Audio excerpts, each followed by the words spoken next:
আপনি কি কখনো রাতে নিজেকে কারো চোখে খুঁজেছেন? আজকের গল্পটি শুনুন, যেখানে সত্যি এবং ভয়ঙ্কর অভিজ্ঞতা মিলেছে একসঙ্গে। এটা ছায়ার বন্ধু রিমা আজ তার অভিজ্ঞতা আমাদের সাথে ভাগ করবে। রিমা তার ছোট ছেলে আকাশকে ঘুম পাড়াচ্ছিল। ঘরটা খুব শান্ত ছিল।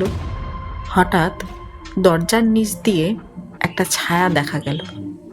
রিমা ভয় পেয়ে গেল, কিন্তু ভেবে নিল হয়তো বাতাসের ছায়া। পরের রাতে ছায়াটি আবার দেখা গেল, এবার স্পষ্ট। একটা ছোট মেয়ে। ছায়া যেন রিমার দিকে তাকাচ্ছে, কিন্তু রিমা জানে তার ঘরে কোনো মেয়ে নেই। ছায়া ধীরে ধীরে রিমা ও আকাশের সাথে খেলা শুরু করলো। খেলতে খেলতে রিমা বুঝলো এটা শুধুই খারাপ নয়, যেন তারা একাকিত্ব দূর করতে এসেছে।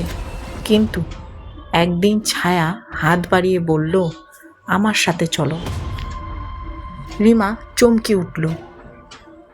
সেই রাতে জানালার আড়ালে সে দেখল ছায়া আসলে এক প্রাচীন ঘরের আত্মা, যা বহু বছর ধরে একা ঘুরে বেড়াচ্ছে।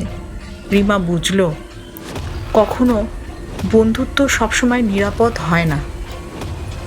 রিমা আজও মাঝে মাঝে রাতের অন্ধকারে ছায়ার চোখ খুঁজে পায়। আর আমরা কি সত্যি একা থাকবো, নাকি ছায়ার বন্ধুকে আমন্ত্রণ জানাবো?